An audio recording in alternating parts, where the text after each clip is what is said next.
We'll start. Good evening. Thank you all for being patient and waiting for us to get into public session. We had an executive session beforehand. I'm Rich Mucci, Chair of the Winchester Select Board. I'll call our public portion of our meeting to order. October 5th, 2023. With me tonight is members John Fallon, Michelle Pryor, Michael Betancourt. On the phone is Anthea Brady, and myself, and Town Manager Beth Rudolph.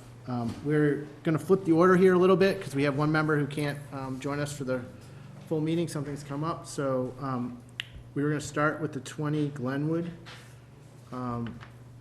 Avenue discussion. I know we've gotten a lot of communication in the last 24 hours from Town Council, from members of the public, the Affordable Housing Trust, the Housing Partnership Board, and I think there's a lot there to digest. I know maybe there's some people here who want to make public comment tonight, but I think it might make sense to, Town Council could not be here tonight, to maybe have Town Council present for this discussion. So we're going to look into seeing if he's available on the 16th, and maybe kind of table this discussion until that time. I didn't know if there's anything else anybody wanted to add at this point. Oh, I think it makes sense. Yeah, I think we are waiting to take action, until we have an opportunity for Town Council to be here, right? Yes. I mean, a ton of information has flown in the last 24 hours, and I think to be fair, to give everyone a chance to review it.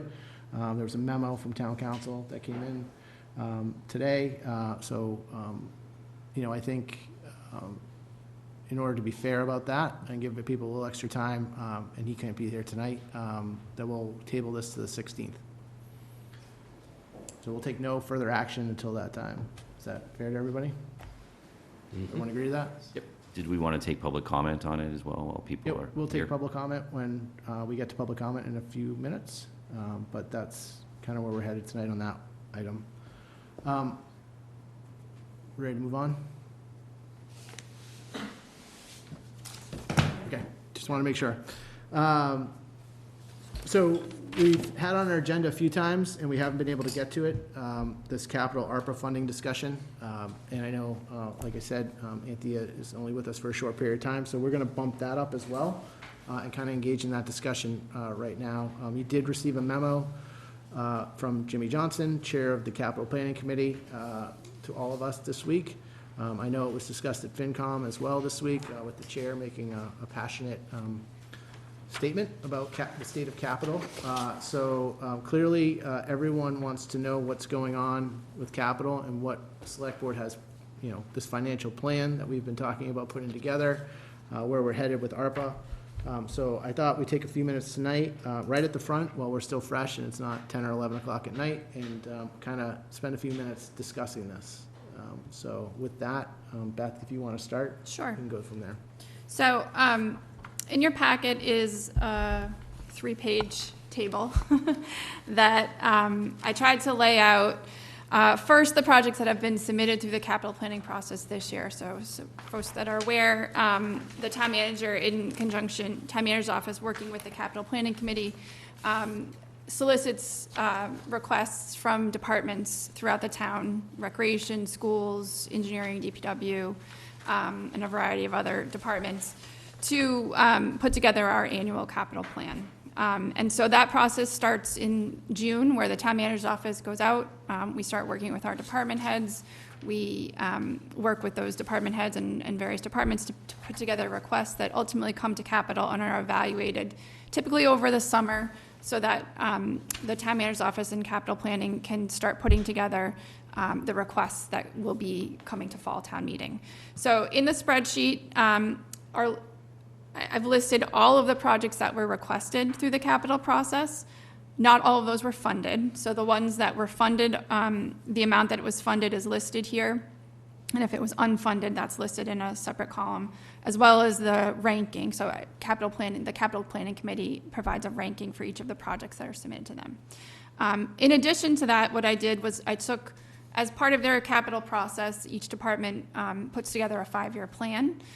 So for example, for DPW, that includes building facilities, that includes vehicle fleet, For engineering, we typically put together stormwater, transportation. DPW always also puts together water and sewer requests that are funded through the Water and Sewer Enterprise Funds. So what I did was go out. It's a little confusing. In the capital cycle, we're actually funding projects for FY25. So when we say FY26, those are projects that'll be requested in June of 2024. So we're like a year ahead on the fiscal year, which is a little confusing. So I just want to clarify that.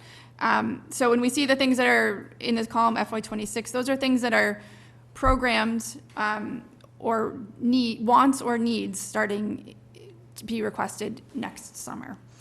So this plan goes out FY26 through FY31. Obviously, this could go a lot further, and we are working, as the board is aware, on updating our VFA software, which is sort of an asset management software that we have, where we have a company come out and evaluate all of our buildings, and they help us put together long-range planning for operation and maintenance of those buildings. So that's something that we have underway, and then we can expand this plan, beyond FY31. In addition to the projects that were submitted either as a current capital request on a 5-year plan, I added projects that I know that will be coming down the pike. So for example, the Winchester High School, there's been discussions about a possible replacement of the gym floor. So that cost is estimated at $2.5 million. That hasn't been programmed in a specific year, but it's something that's been discussed as a need. The other item that's been programmed is there's some ongoing concrete floor issues, and there's actually a request at fall town meeting for some engineering money related to that at the high school. So the cost of that is unknown, but we know it's something that we're going to need to address in probably the next 1 or 2 years. So if we look just at the requests that came in the current cycle, we have 2 stabilization funds, the Building Stabilization Fund and the Capital Stabilization Fund. So for the Building Stabilization Fund, there were a total of 13 projects requested, totaling $10,750,000. The committee was able to recommend funding for 8 of those projects in the amount of $1,785,000. So obviously a significant deficit, and we're able to fund compared to what the requests were. And similarly for the Capital Stabilization Fund, there were 23 requests, totaling just over $4 million. And out of that, the Stabilization Fund was able to fund 16 of them for a total of $3.2 million. And then if you look at my memo to the board, there's a table in here that just summarizes the items that we're looking at as needs in FY26. So again, these are things that will come in as requests next summer. And many of these are items that the Capital Planning Committee is funding design and engineering work in the current cycle. So these are things that will come to fall town meeting and spring town meeting with requests for design and engineering so that we can get better cost estimates as we go out to plan the construction of these projects.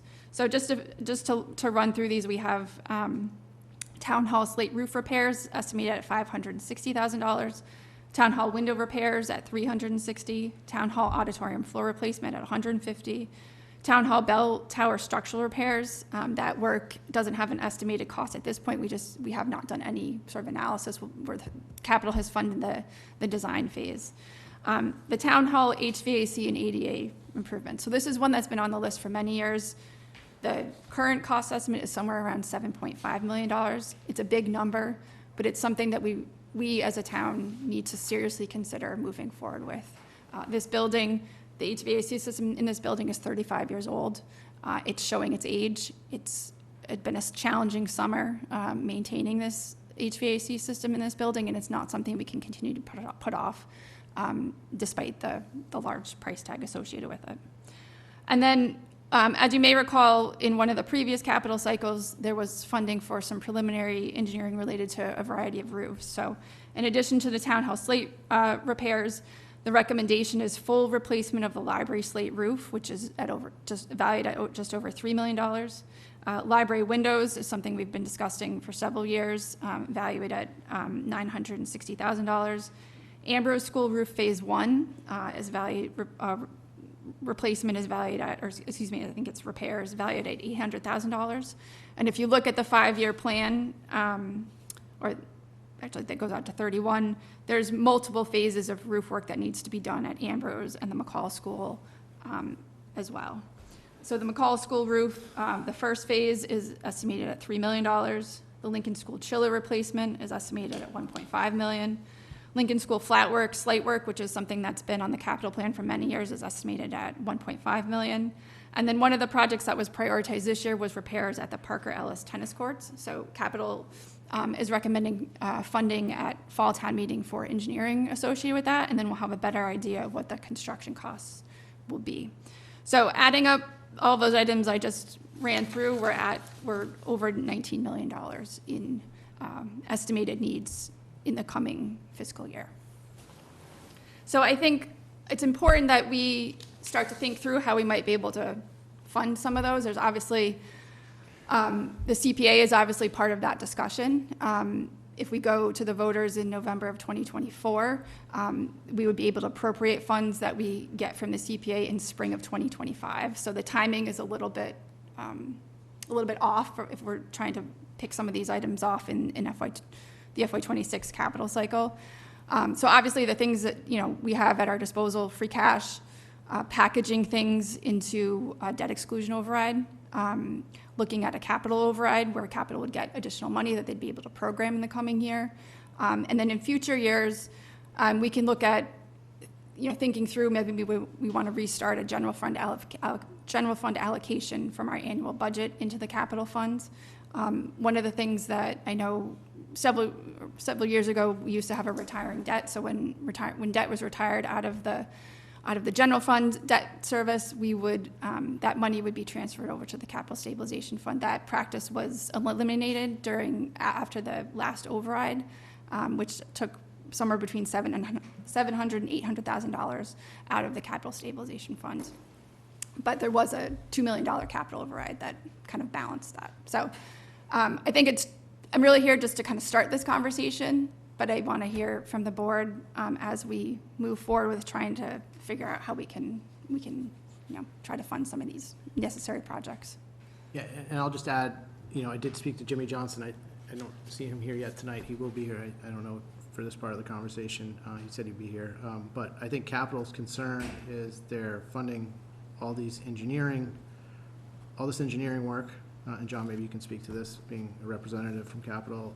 And, there's no funding source identified. It's over $1 million in engineering work, and they're concerned that if there's no commitment to fund these projects in the near term, then, it's money that's, not a good use of money. So I think there's some concern there. There was one typo on the sheet, just so everyone knows.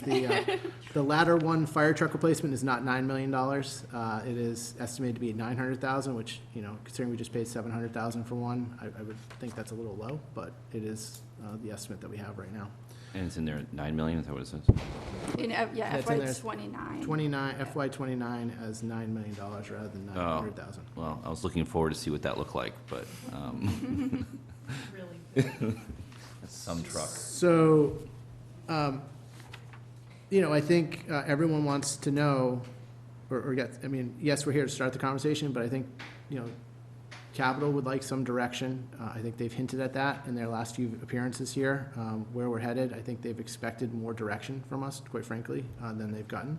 I think Finance Committee is also, starting to, look at the capital process and how this generally affects the finances of the town, with these, big expenses out there and, not a pot of money to pull them from. So I think, this is not, this is the same situation we were in last year. Now that we have, another year under our belt, we really didn't do much last year in this. We kind of punted after some discussion, preliminary discussions in December and in January, and here we are. We can open it up to discussion. We do have some ARPA money available as well. I think Beth did allude to that, but, nowhere near what we need to fund any of these projects. We could probably fund, a couple, but we also have some other infrastructure aging that's, not listed on the 2026 list as well, that, needs some work.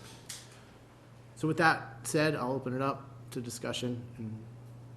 I think Jim's memo, if no indication of support for funding these projects is forthcoming from the select board, it is only prudent that the CPC consider reordering its priorities based solely on what the stabilization funds can support rather than what the town needs. So based on that, I make a motion that we direct staff to provide a list of prioritized capital projects, with a rationale why you prioritize them, looking out over 5 and 10 years, and then coming up with some proposals for funding, and that could perhaps be a combination of the CPA, whether that's 0.5%, 1.5%, whatever that is. I know you're working on that.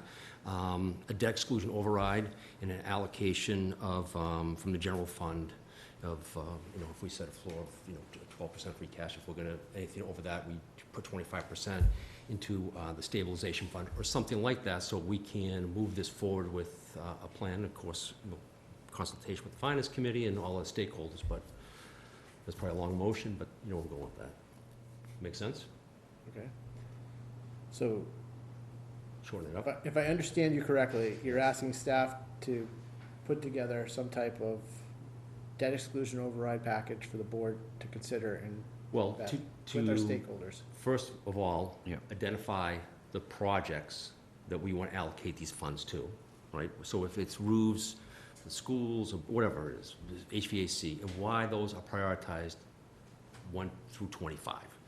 And if that's $30 million over the next 5 years, or $50 million, then through a combination of CPA, debt exclusion override, and free cash, or whatever other sources are available, how we are going to create some sustainable funding model for capital, because the capital needs aren't going to go away, and they're underfunded right now. So we should be adults and just figure out this is what we need to do, because we would, in our own personal lives, we would address the need, so why wouldn't we do that for the town? Okay. Does that make sense, Beth? Yep. Good answer. Michelle, as your finance committee hat on, go ahead, drop the bomb on my head. Nope, not gonna. I think, to John's point about that schedule, Yep. 2-year schedule, 5-year schedule, I think I'd like to look at it maybe in a 2-year chunk and a 5-year chunk, because we don't necessarily, as a practice, outright pay $7 million, we borrow. Yeah. And some of it's debt exclusion, some of it's on our debt, right? So, and I know Finance Committee has signaled their concern with our increasing debt load, but it's not like, oh, here's $7 million, let's just replace the HVAC. We would replace the HVAC and roll that into some other kind of borrowing. So I want to see that kind of package of borrowing. If HVAC is the most important on your list of 25, and that's a right now thing, what are our options? An infusion of free cash into capital, given that we had a good fiscal year close, though we're going to put some money into health insurance. We have some other articles I think make sense. But I do think the numbers are eye-popping, and they are, but we don't often, other than fire trucks, we don't often just say, like, there's the thing. Like, we can point to, there's $2 million worth of windows, and we wrote a check to somebody. We finance, and I think that's part of the conversation. Now, we still need to find the money to finance those things, whether that's through overrides and through ARPA and through Community Preservation Act. I do also think that the select board should, maybe not tonight, but look in the near future of putting that retiring debt back into capital. As modest as it may be now, if you're saying, Beth, since 2018, it could have been $800,000 into those capital stabilization funds, so that's $200,000 a year.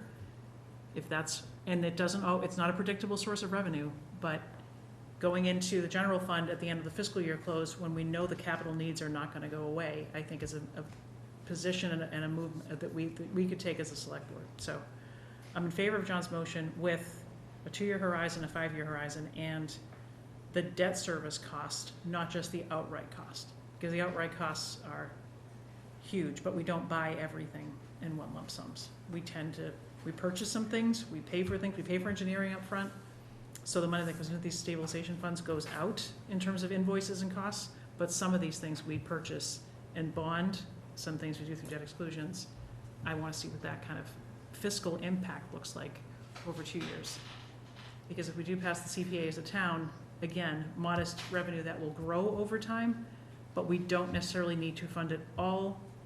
We could fund it all in 2 years, but if the CPA has an upward slope as we collect and get reimbursement from the state. We will have a little more money in year 4 and year 5, and we should ought to consider how to use that and where to use that in terms of priority. So I'm good with John's plan. That's my 2 cents. Can I Please. jump in? I apologize because I have a conflict I'm gonna have to drop. I appreciate John's motion, and I guess all it takes is not being in person to get John to make a motion.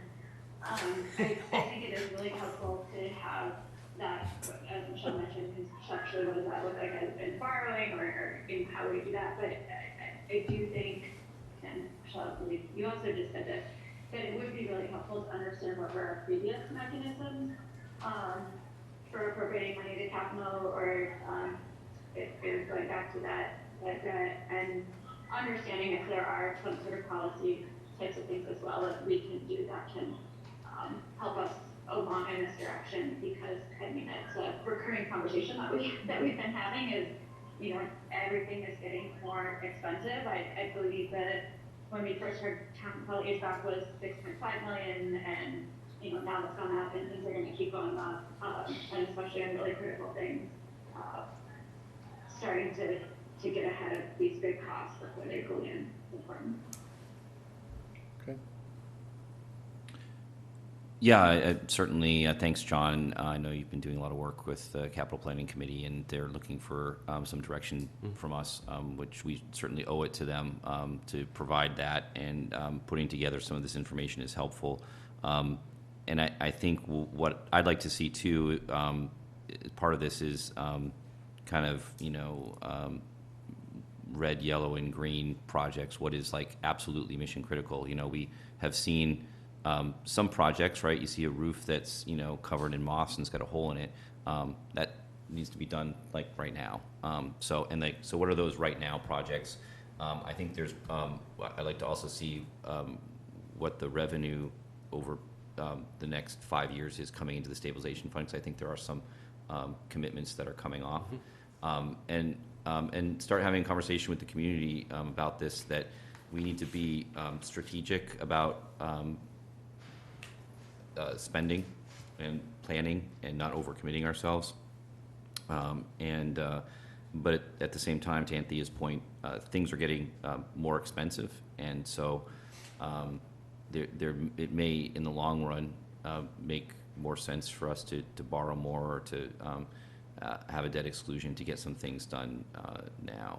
The CPA is not going to be a silver bullet here, and I think we need to communicate that honestly with the community as well. Certainly, the CPA is a necessary part of our plan here, and it would really be difficult for us to not have that revenue and that focus. But there's a lot here that has been accumulating, and we've been doing a lot, right? So, and we've been, even when we do the exclusion overrides for the schools, and it's a lot on taxpayers, and so, but there's other business that we need to take care of as well. So I think it's fair. So I appreciate your motion, John, and would certainly would agree with. I don't know that we need a vote or anything, but certainly it seems to be the consensus of the board. Yeah, I think it's the consensus of the board. I don't know if we need to vote. I guess my question first to Beth is, you know, how long do you think it would take staff to put all this together, for us to have a more substantive discussion? I know it's a busy time. But. Yeah, no, I mean, I think I would want to get back together with staff on our end just to talk that through, but it's not going to be a week or two, right? There's work to do to put that funding plan together. I do think it's important that, you know, from the capital planning committee, they're going into fall town meeting with a list of articles. So, you know, we're certainly not going to be able to have a dedicated funding plan developed by November 6th when town meeting starts. So I think it's just more the intention to work together with the capital planning committee and staff to put that together, and obviously this board to move that forward. Thank you. Yeah, and we you know, it's a little bit the tail wagging the dog here. You know, we've had a policy over the years in the capital planning committee, after we got in a little trouble overextending ourselves, not issuing engineering and doing studies where we didn't have a dedicated funding source for construction. Here, we are mostly funding projects that don't have construction dollars, so it makes me nervous. it may be that the conversation, and once we look at the information from management, is these are all urgent, they have to be done, we need a debt exclusion. So I think we need to prepare the community for that conversation, because if we're looking, if the number is 20 million, you know, that's a lot, so. Yeah, I mean, I'm looking at these engineering proposals from capital. I mean, it's roofs, it's windows at some of our most critical and well-used buildings, library, schools, town hall. I mean, I think it's, and I'll wait for what staff says, but my guess is they're gonna say that this is all mission critical, whether it's mission critical next year, or you can wait a year or 3, I'm not sure. But, certainly I think you're gonna need this money to better evaluate what needs to be done and what the costs are, and help you plan, in that plan, that longer range plan than just a year or 2, so. And the other, question for us too is, if we got all this money today, I mean, how much can we reasonably get done, right? I mean, these projects are a lot of work. We have minimal staff to do it, to get them done. And there's a lead time, putting out bids and doing that. I mean, so it may be that the lead time on some of those projects is not necessarily what we would like to see. Yeah, and I think that's also a conversation we need to have about staffing, because right now we have one project manager really in this town, and, she does amazing work, but she's one person, and, we have a lot of capital initiatives to get through. It's never good to just have one person in that position. I know Finance Committee kind of signaled, or at least the chair did on Monday night, that, additional bodies may be needed to address this. And I think it's something that we should look at as well. We talked about it last year a bit when we were talking about, long-range budget, but, certainly I think this would be the budget cycle that we would maybe look to add. I know there is a position that's on the schedule that you haven't been able to fill, right? A procurement position, or, so I think it's just something that we need to look at as well as part of this process, is do we have, the right mix and manpower to handle this load with our aging infrastructure and all these needs, coming down the pike here, so. And Rich, would that be like another special project? What would be that position? I mean, I 100% agree, and I think that we've seen what happens when we have just one person in a department. It's a nightmare for us, and it costs us much more in opportunity costs down the road. I guess I would ask the town, kind of throw that Yeah. to you, is Yeah, kind of yeah. evaluate what you think your team needs, to best function, and, be able to handle this load that, no matter what is coming, if whether we break it up or not, it's coming down. So, I mean, these are all big projects. I think Of course, I apologize, I have to drop off. Hi, Anthea, thanks for coming. Yeah. Thanks, Cynthia. I was just thinking, Thanks. obviously, we don't have an article for fall town meeting about a free cash infusion to capital for one of these, but to the extent that we have a plan and a process and an update, there could be a free cash article in the spring, there could be a debt exclusion vote in March, don't know that yet. But I think the opportunity to talk about the plan and CPA, and we had a good fiscal year close through some savings on the municipal side, through health insurance or reversions, through other things. Reinvesting some of that into infrastructure for, municipal buildings for the town, I think makes some sense. We do want to keep our reserves healthy. We may want to grow our reserves from 12 to 14%. We have to see how that all looks on the books. But if because we can't expect a free cash windfall, not even a windfall, we can't expect savings. We negotiate health insurance all the time. We have savings sometimes. We can't expect that, but where we have that opportunity, instead of necessarily, hiring additional staff across the board, which I know we're not saying, where are some strategic investments in that one-time opportunity for one-time expenses or ongoing support, like project management staff, to keep some of these projects moving forward. So by the spring, we may have a number for free cash. We'll also see how the budgets are coming in and know how much of that is truly available. But I think that's a lever. We usually, when I was on FinCom, don't use free cash for capital expenses, right? Operating should be paid for operating. I think we're in a unique situation, both with a slightly better free cash number and a massive amount of projects. So I want to keep this dialogue moving. Let's go. I don't know, obviously the 16th is too fast, the 30th is right around the corner from town meeting. I didn't know if we should have, think about having maybe a dedicated capital meeting, the week of the 23rd. Or if you think we can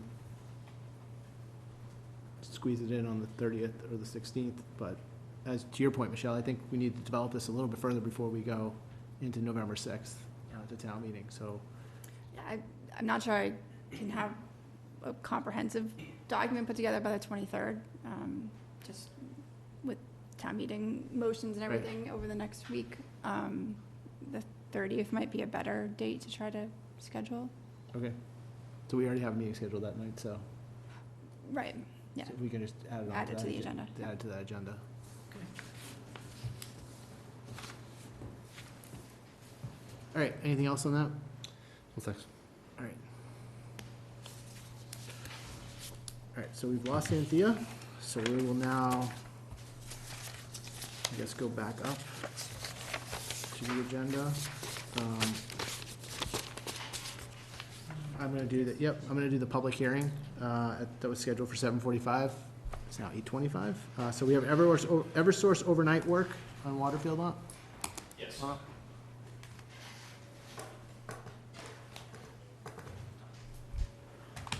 Oh, yeah, sorry to keep you waiting. No, no problem.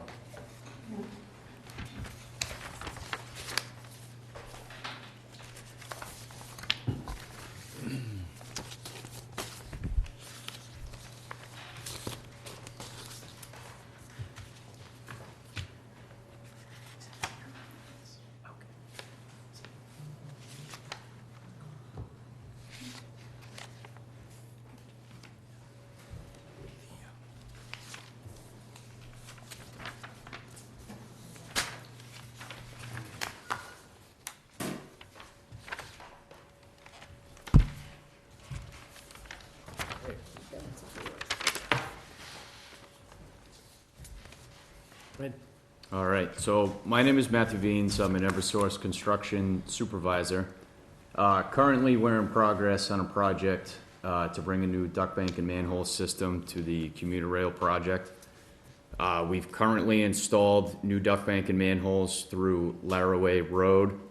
We've turned onto Waterfield and ultimately are connecting to a duct bank that was installed by Barletta inside the parking lot.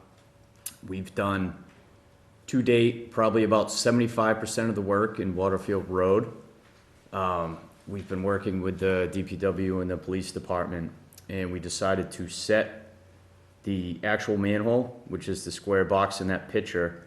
It would be best to do that at night, and that would be for traffic and pedestrians. And in that work would involve the scope of just connecting the 3 duct banks coming out of the manhole walls. So those are the 3 lines you see there. And we would estimate that to be about 5 nights of work. It would be a night to dig out the manhole, 1 night to set the manhole, 2 nights of conduit work, and then a night of cleanup work inside the manhole and demobbing off the site. The 11 to 7 window was proposed to us by the DPW in coordination through the police department, knowing there's restaurants and businesses still open. But we do need probably about 40 hours total to complete the work. So like 5 nights? Yeah, about 5 nights. We had mentioned 6 just to have a buffer, since this is a public hearing, but I'm pretty confident we can complete it in 5 nights. 5 consecutive nights? They don't have to be consecutive. We would like, if we did like a Monday night through Thursday night, that would be ideal, because we don't want to dig the manhole and then have it sit plated for a couple days. So we'd at least need a few in a row. Questions by the board? If you lost an hour, if it was midnight to 7 a.m., if you lost an hour on that start time, you're trying to get 40 hours. If we clawed back and gave you 35 hours or 36 hours. I don't think an hour would be a huge deal, no. I would potentially like to ask for a 6th night just in case.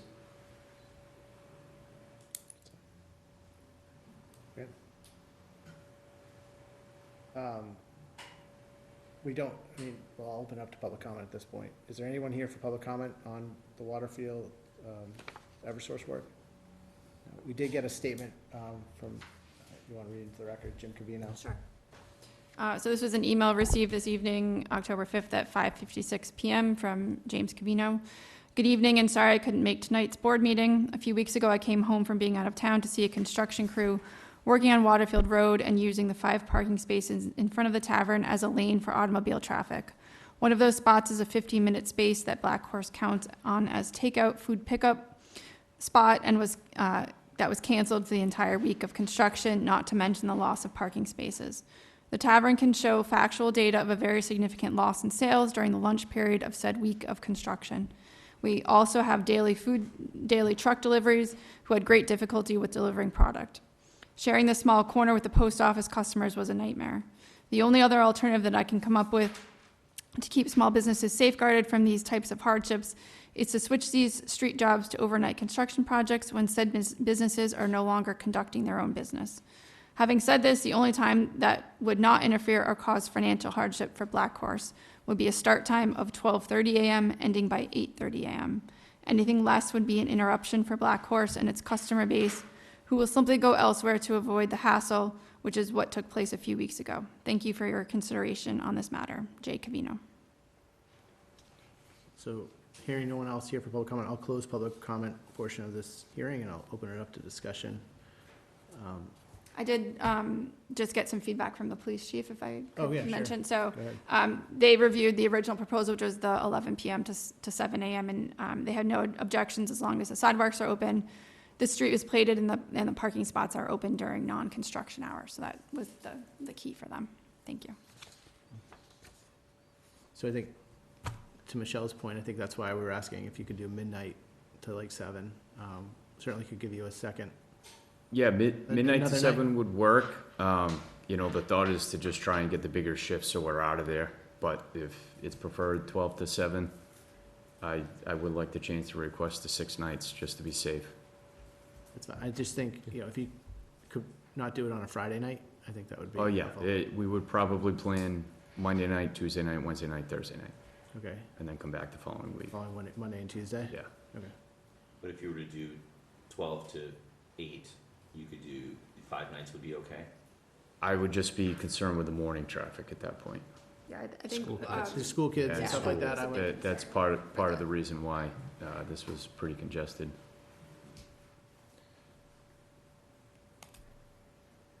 and you're not sure you're gonna need 6 nights, you might be able to do it in 5, you just want that buffer just in We're gonna case. do everything we can to get it done in 5 nights. We just don't wanna have to come back, leave stuff plated, have another hearing for 1 additional night. Thoughts? Board members? I said rip the Band-Aid off, 6 nights, let's get it over with, right? It's gonna happen anyhow.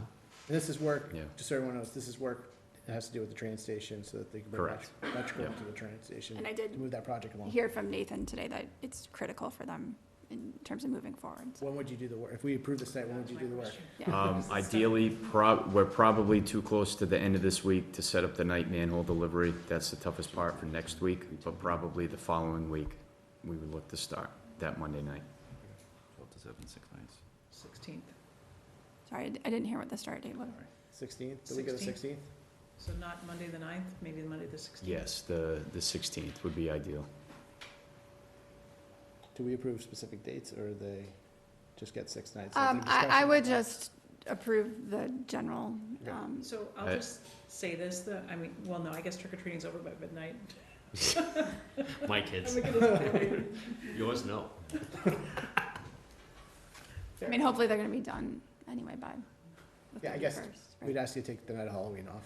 Oh, yeah. People at the bars. We should be done well before that. So I do believe we'll have to get an updated street opening permit from the DPW, Yep. but I would imagine they're on board. Okay. They reviewed this as well, had no comment. Is everyone okay with that? I know Jim had requested 12:30 to 8:30, but I just don't think that's realistic for the morning Yeah. with the schools and things like that. It's pretty busy down there at 7 Yeah, a.m. it gets busy quick. Yeah, I think it meets the intent of what he was asking for, so, it seems like it seems like he acknowledges that this is necessary work and has to be done, and so this is the least painful way to do it. So, do you need, a motion? I need a or- motion, yes. Okay, so I move that we approve the Eversource overnight work on Waterfield Road, beginning on October 16th, 2023, from 12 to 7 a.m.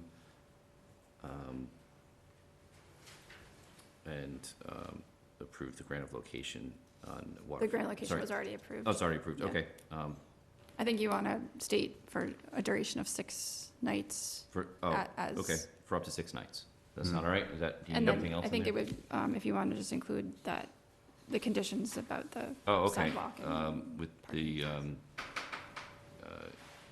conditions raised by the police department, that sidewalks are open and the street is plated and parking spots are open during non-construction hours. Second? All those in favor? Aye. Anyone opposed? Hearing none, it passes. Good luck. All right, Coming in. thank you. Okay, at this point, I will open it up to public comment. You have up to 3 minutes. Raise your hand. I'll recognize you. Come up, state your name, state your address, and you're allowed to give 3 minutes of public comment. Jimmy? You missed the capital discussion. I was told 8:15 to 8:30, and I got here at 8:15. But things happen when they're happening. I'd like to call your attention, the capital committee needs some advice from the board and the town manager. As per the board's indication, we have funded approximately a little over $1 million in planning engineering for this capital cycle. We feel that if a funding source is not identified, we generally do not fund and rank engineering and planning issues. Right now, we have $1 million, and we don't have the money for it. We're asking the board and the town manager to give us some direction. Should we keep the $1 million? The concern is if we keep the $1 million and we do all these engineering plans, they're gonna lay on the shelf for 2 or 3 years. Given the situation of the cost of money, given the situation of the possibility of plans being outdated or obsolete due to code or zoning changes, we just want to make sure that board is in favor, or should we pull back some of these engineering projects? You have a list at your table of a letter I sent you, and we're just looking for guidance before we go to fall town meeting. Yeah, and I think, thank you for that. Thank you for the letter. I'm sorry, no one updated you on the change in schedule tonight. Things happen. It was a last minute change. Make sure we had a full board here to discuss it. But John made a motion, and gave some direction to the town manager that I think all of us felt was a good consensus on path forward, to kind of identify funding options, and put together a list of the, top 25 priorities, and how we can, possibly fund these types of projects. And I don't want to speak for John in his motion, but we're making some progress on that front, to give you hopefully some direction that you need to feel good about your investment in these endeavors for engineering money. And we're gonna come back on the 30th with hopefully some better information and more direction for everyone. So we'll make sure you're part of that conversation at that time. We, as a capital committee, have basically 3 options: to leave these 10 engineering items on the table at about $1 million for the fall town meeting, to reduce that to a much lesser number and go forward, just planning, trying to fund it within the next year or 2, or 3, bring forward only some engineering projects in the fall town meeting and delay everything till spring town meeting. However, in the past, we've liked to do engineering projects in advance so that we could go forward maybe in construction in the spring. So we'd like some direction around the 30th, if you could help us, please. We will do our best. Okay. We're on it. Thank you. Thanks, Jim. Yes, Jim. Anyone else here for public comment? Chris? Good evening. Chris Galetta, 1 Birch Lane. I'm Stacy Rosario, 12 Lockland Road. We're here to speak on behalf of the Affordable Housing Trust with respect to 20 Glenwood. As you're aware, the Trust's mission is to promote the creation and preservation of affordable housing in the town. And we were disappointed to see the results of the RFP process yield an outcome that may not do as much to further that mission as we had hoped and anticipated. We voted at our meeting last night, 6 in the affirmative with 1 abstention, to advise the select board that we're willing and ready to take ownership of the 20 Glenwood property as a project of the trust for the creation of affordable housing on the site. The trust is willing to take ownership of the property after reasonable due diligence regarding condition of the building, zoning, construction costs, and feasibility. It would be our intention to move quickly to improve the condition of the site through the immediate demolition of the building after we take ownership of the property using readily available trust funds. So I understand that you're deferring thoughts on the matter, but wanted to reiterate the trust position that we were put in place to help advance these goals, and we stand ready and willing to help the town and the select board in any way to help accommodate that on the 20 Glenwood property and elsewhere. Thank you. Thank you. Anyone else for public comment? Okay.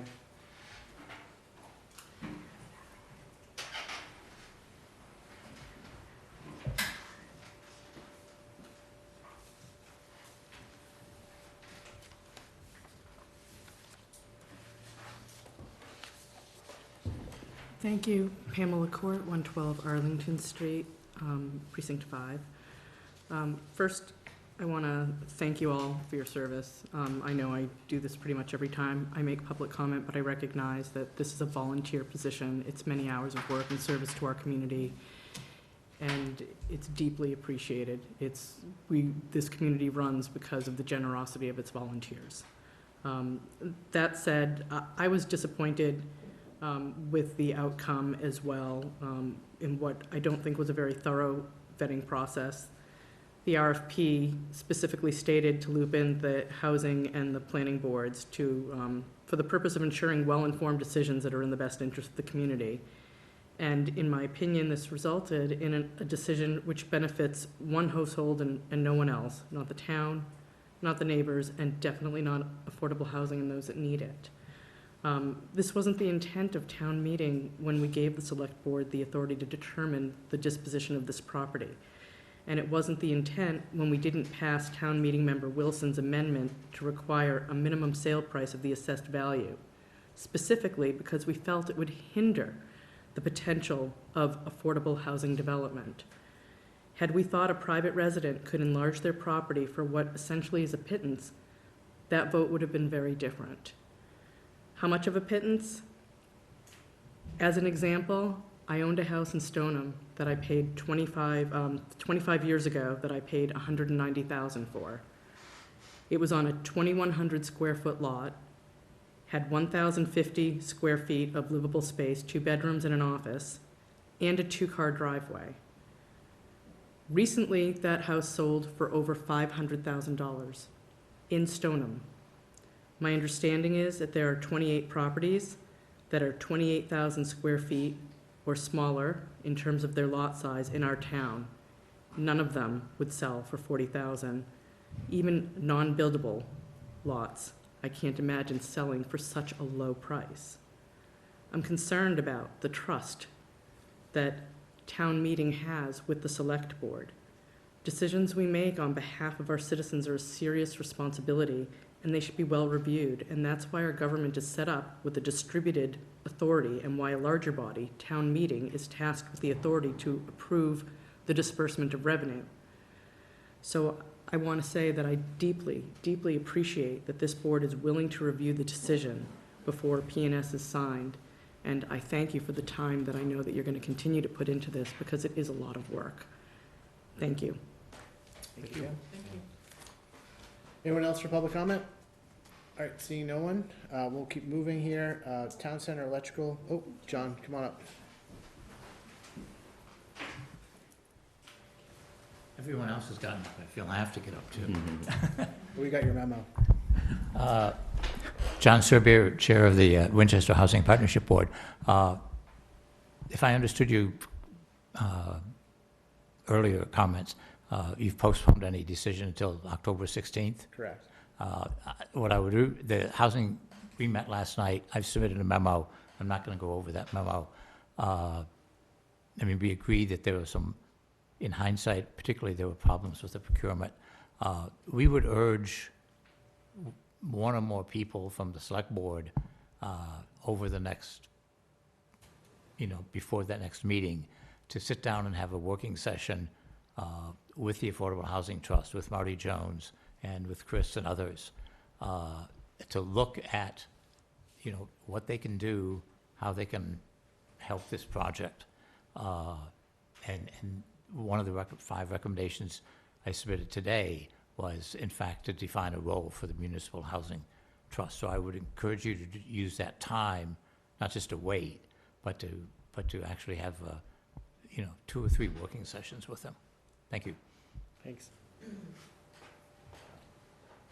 Anyone else for public comment? All right. Moving on, Town Center Electrical Improvements, Chamber of Commerce. I see Dana Garmy here. Come on up. I could just sit there. Nope. So was there a memo distributed to the board? I think it was, the email from My from email? Dana. Yeah. Do I need to say something? State your name and your role. What do I do? I'm Dana Garmy. I'm the Executive Director of the Winchester Chamber of Commerce, and we are, correct me if I'm wrong, we're requesting a gift in kind. We are going to work with Nardone Electric to update and add electricity in the town poles throughout the town center. And the gift in kind would be the poles. We would pay for the chamber would pay for the poles, and we would gift it to the town. So I think So what that's- you want to do is is that you right? want to put an outlet on some of the poles on Main Street and Thompson Street. Some of them, help we with- walked through today, some of them need to be updated, and some of them need to be added. To help with beautification and the lights projects that you regularly do in the town. Correct, to keep the town lit throughout the year, and they would help with all the lights and help with all the LED, that they're a little dim right now, so that would help with everything. So the way we've kind of looked at these projects, we've done a couple of these sort of gift in kind. So the process is that the proponent comes, presents it to the board, you agree to the concept of it, we work with the proponent to ensure that they're paying prevailing wage, and that our staff, DPW obviously would be working very closely with the chamber and the electrical contractor, and then the chamber actually hires the contractor. They have to have insurance to work on town property, and then once the work is completed, we come back and you formally accept it as a gift, what's called a gift in kind. She put it much better. So if you, some for engineering been through this and it works for us and everything? Yeah, so Specs they've and- been working very closely with DPW to take a look at things. Yeah, we walked through today, all through the town center, and identified 40 poles with Nardone Electric, who we've chosen to do the work.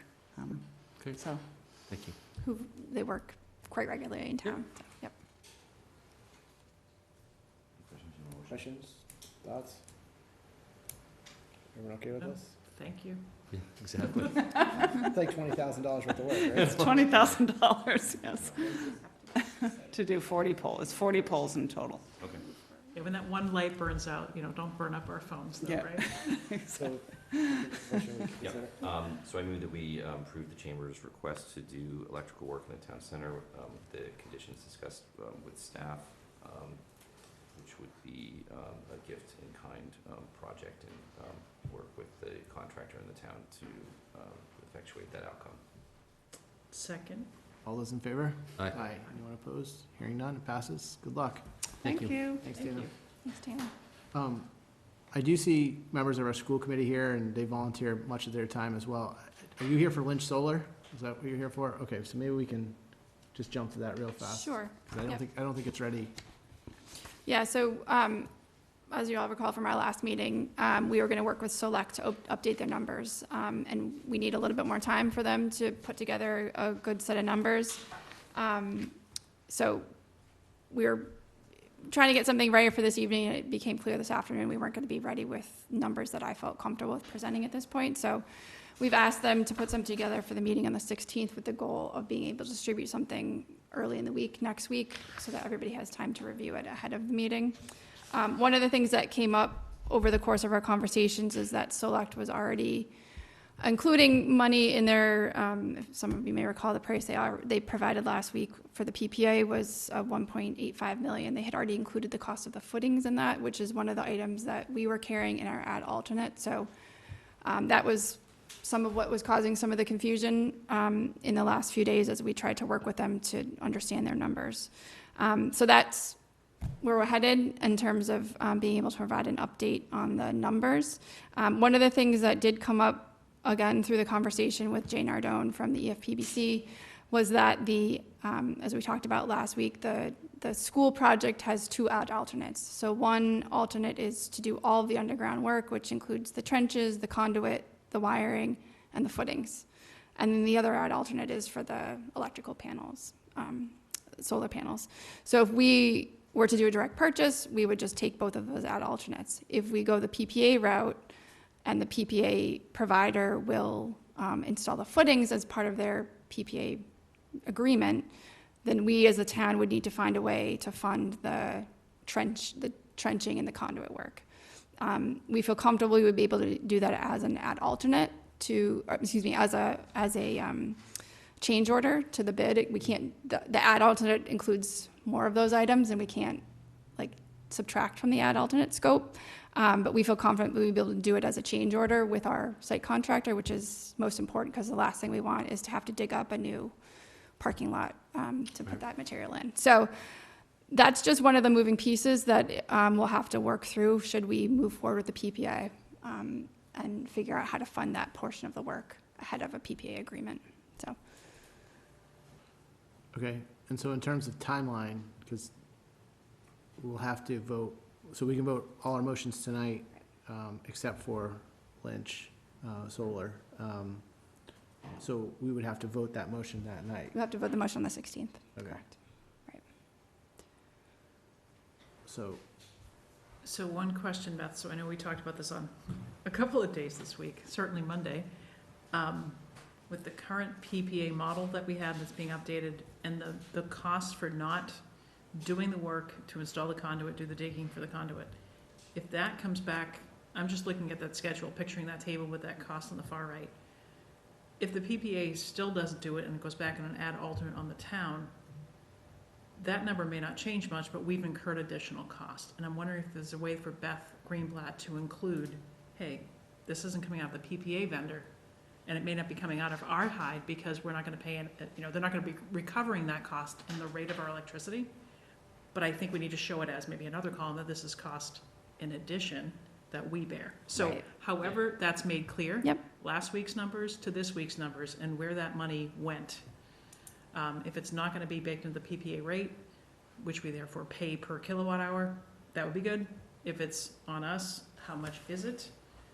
And what does that look like from, over cost benefit over 20 years, 25 years, whatever it is. I think that'll be important. so given the additional time here as well, it would be nice if, I don't know if Finance Committee has had a chance to see, or we'll get this update, and maybe if they have an opinion, so that we're not, So, so we're not, I'd like to avoid, some type of fight at town meeting over figures and things like that. And, Yeah. So if we can work with everybody ahead of time, that would be great. So I don't know if there's been any discussions with Finance Committee or anything. I gave public comment at their meeting on Monday and didn't stick around for the rest of their meeting. They have the same numbers we have as of last week. The numbers we got last Thursday are the numbers FinCom has. One of their members attended the meeting that we had Monday morning, just as an observer. I think FinCom is still concerned about borrowing if we were to own, but they've not taken any vote, and I don't know that I'm not sure they will vote on it as of the 16th, but I can certainly follow up with the chair and the vice chair. Yeah. if But we get- I told them as soon as we get this information, Beth would be good, or Meg White would be good about pushing it out to chair, vice chair, certainly, and maybe Stefan and Brian, who've been looking at this for FinCom, but we're all working from the same information at this point. Yeah, if there's new information, let's push it out, and if they have an opinion, I'll try to track it try down. to track it down before the 16th would be nice. Yes. All right, is everyone okay with this? Yeah. Okay. All right, so that'll be the plan for solar panels. All right, going back up, general obligation bond anticipation note. Beth? Ann, thanks for coming. Sorry to keep you waiting. I think this is maybe your first time here. It's my second. Okay. Yeah. Ann Gill, our treasurer collector. So before you tonight is a bond anticipation note that I'm asking the board to sign off on. The packet's been presented and everyone has a blue tab as to where they need to sign. There are 3 copies. And we do need to get those back to bond council. Do you have any? It's right over here. Oh, okay. So we sold just over $1.48 million of general obligation bond anticipation notes for 2 projects that were previously authorized by town meeting. One was Lake Street Bridge supplemental funding, and then a purchase of a new Vector truck for the DPW. So those are the things we bought with our with our sale. That's good. Any questions from board members? All right. Hearing none, there's a motion. Yes, thanks, Rich. I move that we vote to approve the issuance of $1,481,080 of general obligation bond anticipation notes as more particularly described in the document prepared by bond counsel distributed to the board. And can you confirm the amount? $1,481,080. 80. I think, did you say 88? No, I think it's at $80. Okay, all right, but sorry. Apologize. do we need an extra $8 though? I mean, your wallet I'll out. make whatever you want. Get your wallet out now. And a couple packs of gum, I think, maybe. I wrote it down as that. Do I have to Okay, read sorry, this here apologize. as well? No? No, so No, that's okay. the motion. Just in case you were up to Mariano's. Right, well, I'm just saying, because I noticed that Anthea left early, and I was wondering if this was the reason, so. Exactly, that's why I I'll handed it second to that our motion. Yeah, thanks. standing member. Okay, it's been seconded. All those in favor? Aye. Aye. Anyone opposed? Hearing none, it passes. Thank you. Thank you, Ann. Thanks. Thanks for Thank you. coming in. All right, next up, our friends from Eversource. In the hallway? There they are. There they are. John can see them. Hi, Dan. Speaking tonight or what? Where's your posse? They're coming. Can't be by yourself. Tried to warn him, I was watching the agenda. You watching the football game out there or what? I think they were all doing some work. All right, thank you guys for your patience. Sorry to keep you waiting as always. We're getting good at keeping you waiting, but just want to see where we're at. It's probably the most talked about work in town right now. Congratulations. I do want to thank you for always being responsive, and Miles especially, being the point person.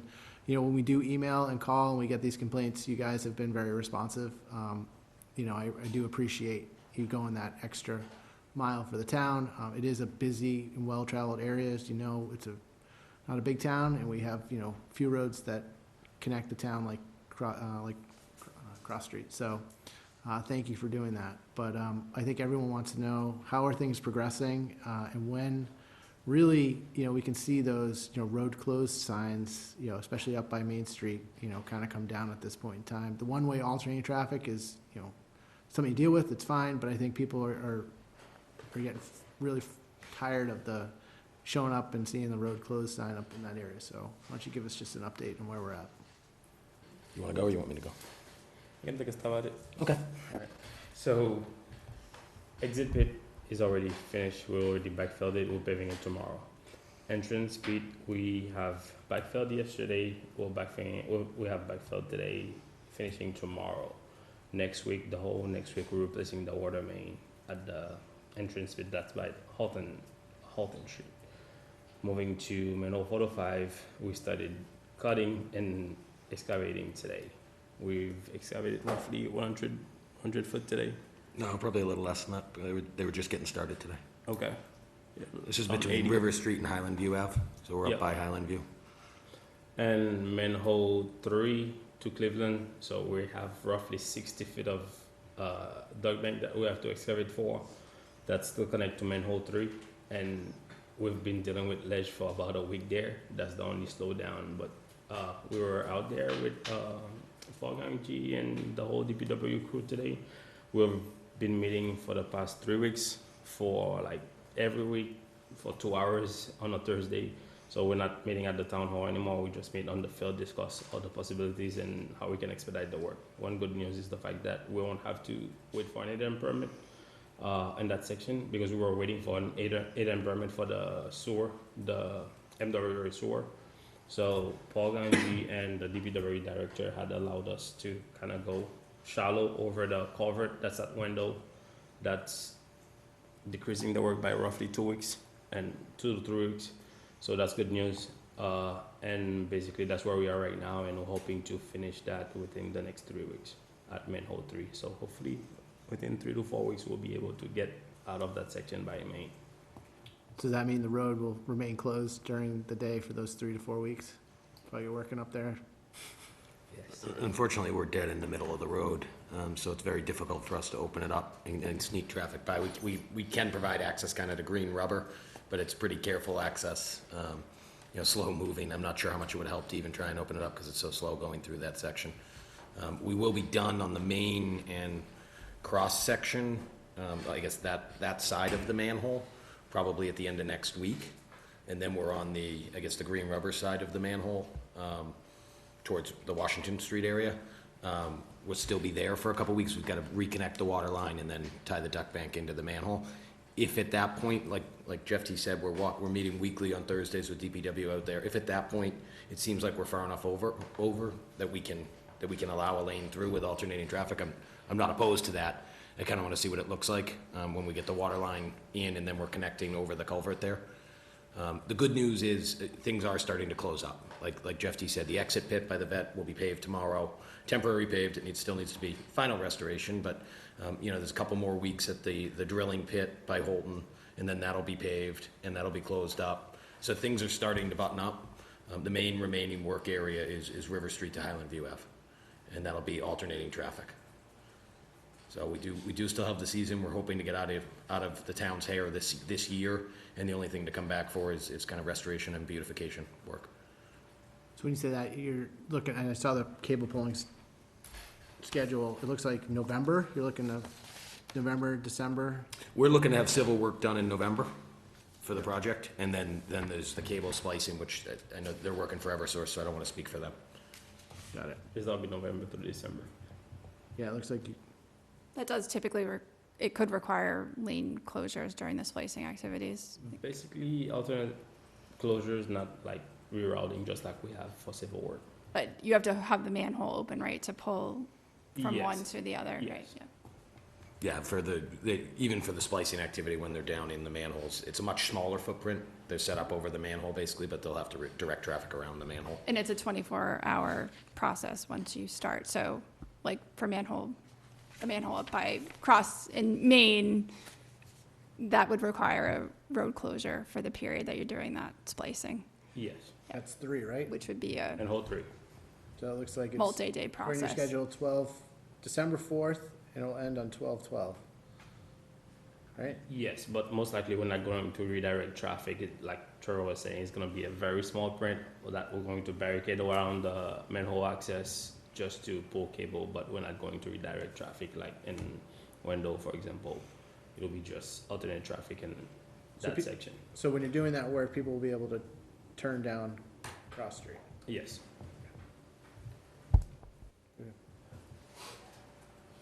Pulling cable is not as invasive as trenching and Yep, installing duct. got it. Any questions, comments, board members? What's the latest on Lake Street Bridge? Timing? That's not them. That's not them, sorry. We can't blame them for all our construction. To answer your question, I think, what, November 16th? I'll go with mid-November, Mid-November. yeah. You give me exact dates, I'm gonna throw the exact dates out. It'll be open by then. Exactly. Okay, we'll keep going, and, thank you again for working with us, and being responsive to the complaints. We'll keep passing them along as we get them, but hopefully, as the work gets buttoned up over there, you're able to kind of put the road back together until, the further restoration efforts can happen in the spring. And it's my understanding that the park restoration, Davidson Park, Washington Street, that's all looking at the spring, because Concom is still in the process of reviewing that. Yeah, the only thing we were gonna do at Davidson Park, and I think he's gonna try and do it tomorrow, but I didn't get a hold of my superintendent at the end of the day today, was just grade it out and hydro seed it, just so that people can still use the park. And then the brush and the agreement with the Concom, that would happen in the spring. Okay. All right. If there's no other questions, thank you all for Thanks coming for coming in. in. Thank you. Thank you. Good night.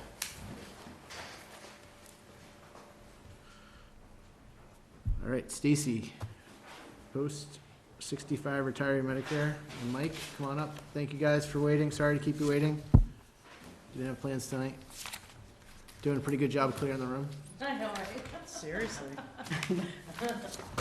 No one wants to talk about post-retiree insurance. Oh, you'd be wrong, Stacy.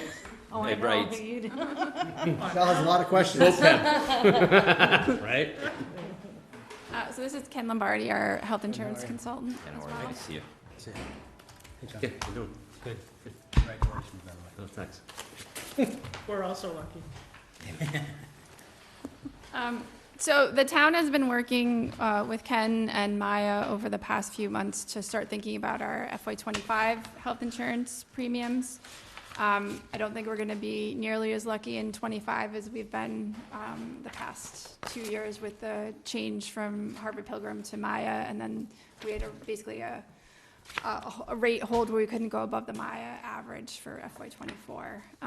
So we're looking at more substantial increases going into '25, and so we've been looking at different ways that we can reduce our premiums. So Ken will go over some of the specifics, but we have two things that we've discussed, which is the addition of an additional Medicare retiree plan, which is a no-cost item, and then moving 25 of our existing retirees into Medicare through a buy-in program, which I believe, Mike, it might have been discussed previously with the board, maybe Yeah, right before COVID. I don't know if, Mike, you might have been the only one on the board. Yeah, it seems to be the case a lot, yeah.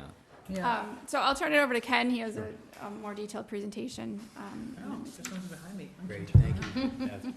Thank you for allowing us to speak this evening. So executive summary, obviously, there's a lot of information in the package, and as Beth had mentioned, there's really two things that we're trying to get the board to understand and make a recommendation or approve the recommendation. So the first one, obviously, not a major lift, which is we're just simply adding another senior plan option. There's two currently for the town retirees. Most of them are in the Medicare Medex supplement plan. And the way that plan works is folks have Medicare Parts A and B, and then anything that isn't covered under the Medicare rules under Parts A and B is picked up by the health plan through Medex. Very robust, comprehensive plan, works everywhere in the country. Anytime a healthcare provider accepts Medicare, those members can use that plan. Small increase this year, a little bit larger though than we typically have seen than in more recent years, but obviously people will realize that COVID had an impact on healthcare. Prescription drug changes are having an impact on healthcare, so that's what's driving that about 6% increase on the Medex. For that reason, the new plan that's being added is a lower cost option, has robust benefits, and should be able to save retirees some premium, and any member that enrolls obviously will reduce the town's proportionate share as well. So it's pretty much a no-brainer to actually just simply offer a new additional plan. And then the bigger issue is the Medicare buy-in program. We have talked about that on numerous occasions, and one of the reasons why the program wasn't necessarily cost beneficial until just recently is we had significant number of retirees that are on the active employee plans over 65 that didn't qualify for Medicare, and now it's cost effective. There's a program in place with Medicare to automatically pay those fees, and we'll explain what those are through the Maya arrangement. So it does seem to be the right time to make the recommendation. Town HR department and finance, obviously, there's some concerns with the amount of legwork that'll be necessary to have this happen, but at the end of the process, our retirees that are involved will enjoy lower premium costs and improved benefits, and it's a rarity to be able to do that. And Beth has obviously started working on the overall financials. You know, there's an additional cost to this program, but there's an additional savings as a result of the program, and then obviously the GASB and OPEB process will, the membership will benefit from that as well. So just real quick, these individuals that are currently on our active style plans, the HMO and PPO plans that the town offers, they were hired prior to 1986, and in April of '86, all town employees hired thereafter were contributing to Medicare. So they, in effect, now have qualified for free Medicare Part A. These folks never made a contribution, so they're not entitled to free Medicare Part A. And that's the differentiation between why they're not in the retiree plan and in the active employee plan. So what happens is these folks will be notified. Obviously, there'll be an educational process. They'll go to Social Security or online and they'll apply.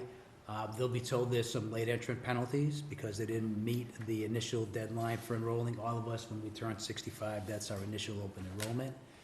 Since they've missed that, there'll be surcharges and penalties. The town will pay those penalties. It's still cost effective to absorb those. The benefit to being with Meyer is they will work with CMS electronically to have those payments made, so that the retirees won't see those bills come through. Other communities we work with that didn't have this initial setup, the retirees actually get billed by Medicare. It's a pretty alarming number because it's about $600 a month for 3 months at a time. So the retirees won't see that. It'll come to the town individually, and the town will pay those bills. The retirees only have to pay their portion of Medicare Part B premium, which is about $175. But the town also reimburses retirees half of that premium cost. So the reduced cost, being in the Medicare plans now as of after their open enrollment, will benefit them and it will benefit the town. So clearly, it's a recommendation that, you know, obviously the town should be comfortable and understanding. Any questions on that before we kind of get into any more of the details? I just want to understand that Sure. the 250 premium cost savings offsetting by 120 in penalty, so net 120. Yep, correct, yes. We know that we had this additional cost. We clearly understand this demographic is gonna have a negative impact on our active employee plan cost, which is experience rated. That population will be moved off into the other plans, and so won't their claim dollars. And as Beth had mentioned, we're anticipating trend increases in fiscal year '25, so it makes perfect sense to, you know, have some strategy now to reduce whatever that forecasted increase is. So, and this is an opportunity to do that. Okay. And the OPEB savings was about 3 million off the liability, because there's a subsidy associated with the retirees on the active plans. Good. It's not a giant number, but Yeah. it's something. Better. Clearly, this direction. additional cost exposure will reduce in time, so that we, at some point, won't have this additional expense as well. Yeah, and this population will shrink over time, is that what you mean? This is a penalty we'll only That's pay correct, for, right, in limited time. We won't go through the details. Shrink but- like they'll die. well, not to be, Ken's word, not to be insensitive, but no more, we won't have any more John's to in- pay. in the spot. John's in the insurance business, he can say. Yes, There you go, sure. Keep it real. We're not gonna add any more Yeah, post-65 retirees that won't qualify for Medicare, stop it. Just real quick, so plan comparison I'll be for our here seniors. someday, relax. By the way, we're gonna encourage during open enrollment, and Mike's team will do this, with, you know, certainly explaining this, that hopefully some folks could take advantage of the no plan. So here's a comparison. Most folks are in the plan on the left in the MedX2. A handful are in the management for seniors. It's an HMO style plan in Massachusetts. And then this new plan, this Freedom PPO Medicare Advantage, so just a minute on this. This is a newer style plan that is becoming very popular in the retiree healthcare world. And the reason for it is that these organizations that provide retiree benefits are reimbursed by Medicare for meeting certain metrics, obviously cost reductions and treating their population efficiently. So there's a huge incentive for our healthcare organizations to provide these. We'd like to see most of our population get into those. It may take time to kind of move the needle on that, but retirees are afforded three pretty neat options here. So I think the town has done a good job of making sure retirees have all the different plan options they need. This is a busy slide. I won't spend a lot of time on it. But Michelle, as you mentioned, we've got a cost increase because of the additional fees, but we've got a cost savings in premium. The moving target here is we've moved from a full premium rate of about $934 from the majority of the membership. Town has about $700 share on average, and we're reducing that to $288 a month. So we were happy to be able to provide that cost reduction to the membership and into the town, clearly. And as Stacy mentioned, we really wanted to improve our GASB and OPEB valuation long-term. So consulting actuary will look at all this information and recast those numbers favorably. So I do have another question on the penalty. Is it, so it's for not enrolling to open enrollment, so is it all the months past their 65th birthday that we're gonna pay the penalty? It's 10% a year. So if you're 75, it's gonna be 100% of the cost. So it's 175 times 2. So, yes, and it does increase annually, but we also, as Stacy mentioned, we've reduced that population, so. Yep, but there's no sunset. It's not like at some point you're good with the penalty, right? Correct. It's just, It's an annual it's a penalty in penalty. perpetuity. In Okay, I perpetuity, should know yeah. it was like, okay, I caught up to today, like I'm done, right? All the quarters I Yeah. wasn't in up until the date that I joined, and then I stopped paying a penalty. Like that, I could see. Yeah. You That will, would make eventually we sense. will stop paying them. So, Yeah. let me. Stop. So, That's your question, it's not in perpetuity, there's an ending at some point in the future. Michelle, come on. I got my answer. well, just a point of clarification, we've measured these results, or these penalties at the highest possible cost. Right. There's actually several levels, 30 to 39 quarters, or even less than that, might mean a lower penalty cost. And it wouldn't be surprising if we uncovered some of these folks Had do qualify qualifying through an ex-spouse, or, Right. if someone's on disability. So I think this is really unlikely, but we just wanted to presume the worst case if possible, so. Okay. Don't yell at us if we have savings after all. I'm just kidding. Yeah.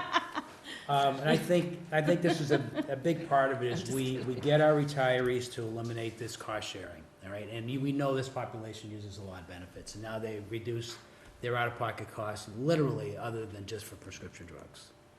So, you folks that are on this plan will absolutely agree that this is the best thing that could ever happen to them, so. Can we talk slightly about prescription drugs with the Biden plan? Yeah. How that impacts, So, how that may impact us? Aren't they regulating a certain list of formula? Oh, yes, so, list of yes, the drugs? Inflation Reduction Act, you don't miss a thing, do you, Stacy?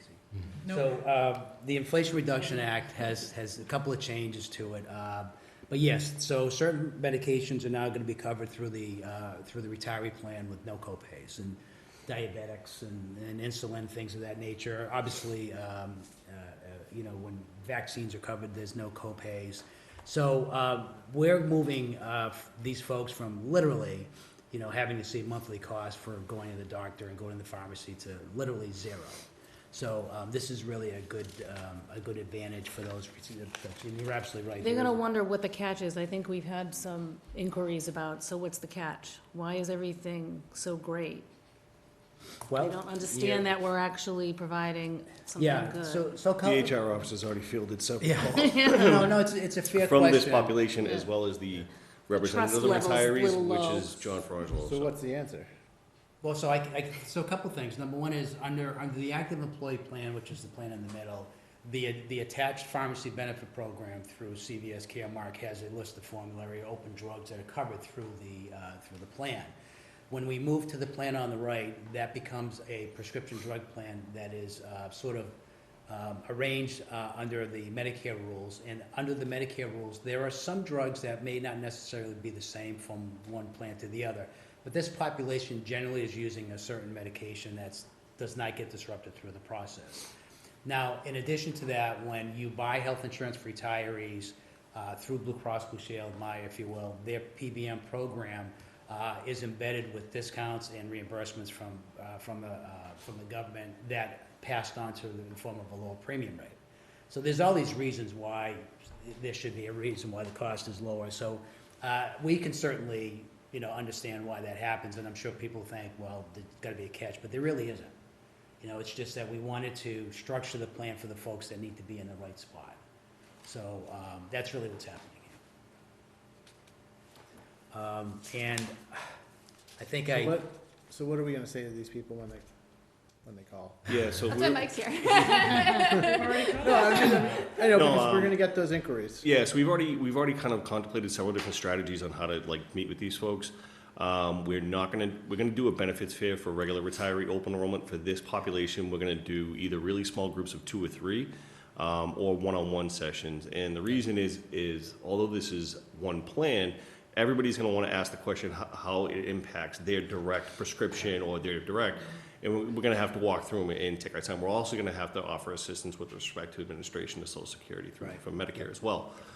So we plan on, kind of doing these one-on-one sessions in a very concentrated timeline. And when we looked at the population of these 25 or so people, I believe only one of them has a permanent residence outside the state, and it's in Connecticut. So we're going to try to set up, if they have an ability, either a Zoom meeting or a phone call, that we could, really dedicate the time to walk them through that. Because this is going to be a lot of questions, and we took the initiative to meet with the retiree rep, Mr. Frangelo, because he will get calls as well. And so we met with him last Friday for about 2.5 hours to literally walk him through the intricacies of this plan, with the caveat that, hey, feel free to not answer any questions and steer them to us, because we'd rather give the retirees the information directly instead of the third party. And Maya's done with this with some of their other communities, so they have, the brunt of it is truly going to fall on the HR, but they do have resources as well to kind of help them.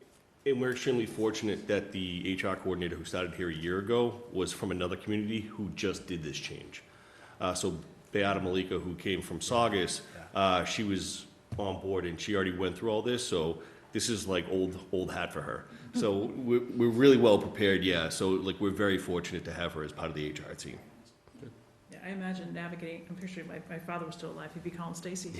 But I imagine that navigating the Social Security and, even though they're not gonna get the notice that you missed it, but, missing that opportunity of enrollment. And I think as few columns as you can with a copay, no copay, or, let's highlight, here's a medication, here's a hearing aid, here's a doctor visit. The fact that you have a person who's already done it, and Maya has some materials, I think just that process is gonna be, respond when you get the letter, sign here, you're gonna be chasing some people down, I imagine, to close that last loop, to get that 25th person enrolled on Medicare. Yeah. Yeah, our goal is to actually take more of an active role in it and not just say, here's the information, here's what we think is beneficial to you, here's what you need to do. Do it with them? What we really like to do is have them come in and have an information one-on-one session with them, explain all these benefits to them, and then also, hopefully once they've contemplated that this is a positive change for them, to help walk through the Social Security administration process, because it's a small population, but it's also the retirees, when it comes to health insurance, raise the most questions out of anybody, as we all know. So we want to make sure to really, do this, in a way that they understand and they really comprehend what's happening, and they don't feel like it was just something that was unilaterally changed underneath their feet. And I like putting you in the right plan. Like right now, you're in the active enrollment plan. Let's put you in the right plan where you fit the most. Yeah, one of the two kind of highlighted examples that I see of this is that, if they have to go to an inpatient emergency room visit, something like that, instead of having a copay or deductible, it's going to be 100% on Medicare. In their PCP or doctors or specialist visits, instead of having a deductible or copay, it's going to be 20%. It's only going to be 20%, so 80% is going to be covered by Medicare. And then with the prescription cost, going from the tiered, 10, 15, 25, 50, whatever the cost is, going to be off a plan that has zeros across the board. So that's really the salient points we're going to have to make sure that they resonate with. So I just wanted to mention that we did have a meeting of our Insurance Advisory Committee, which is statutorily required, and they did vote in favor of this proposed change. It's, as you said, the retiree representative on the IAC, something that I think he was very happy about, something that they had wanted for a while. We weren't too surprised that he called us like right after that meeting and scheduled an in-person with us to kind of get into the weeds on this a little bit further. But I think it's going to be really good, the more we can educate folks and kind of give them the same information so that, you know, they're not getting misinformation from a different party. We do have a retiree health insurance committee that hasn't met since it became a bylaw committee, and it would be great to get enrollments in that committee or membership in that committee. I think there's a few spots that are open to then be able to send the message, but I don't think we'll have that group together before this needs to be rolled out. And I'm fairly certain John is a part of that He committee is, too. yep. Yeah, okay, Yep. great. It is. Yeah. Yeah. Anybody know anyone that, a citizen at large? What are we looking for?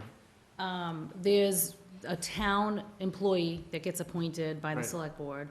And there's a school employee that gets appointed by the school committee, Yep. a school committee member, and then there's 2 citizens at large.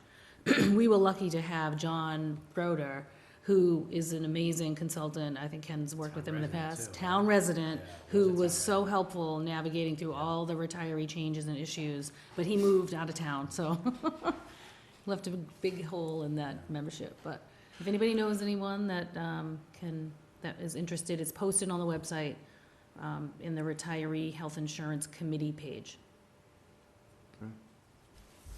Maybe we can advertise that in our last, in our town meeting, our town meeting. our town manager stuff. Patty's gonna- Maybe Winchester News. Oh, the Ryan, maybe news- you can publish that in the The paper. newsletter, Jen's always looking for stuff for the newsletter. But also, I was gonna set up a table for, at town meeting for different Okay. taking space Yeah. spots. Any further discussion or questions? This sounds good. Are there any negatives from the retiree standpoint, From a retiree standpoint? other than dealing with the Social Security The Administration? paperwork, yeah. Right. That's the biggest one, right? Which is, Yeah. It's gonna be the onboarding hurdle is gonna be the only Yeah, downside. So, John, Mike's right. So, the problem is that Social Security doesn't care about anything Yeah. that goes on in Mass General Law. So they're gonna scare the retiree. Hey, you're gonna have a late entry penalty, you know, since you don't have Social Security, you get a bill in the mail every 3 months, it's gonna be a huge number and blah, blah, blah. So we're gonna coach them to make sure that during that process, they know that that's not the case. Perfect.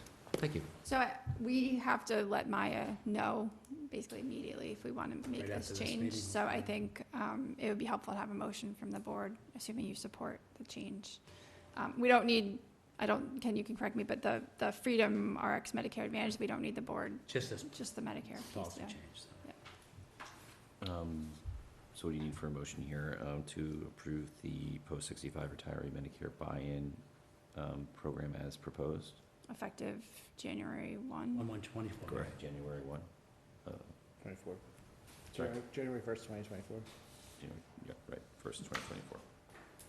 Second. All those in favor? Aye. Aye.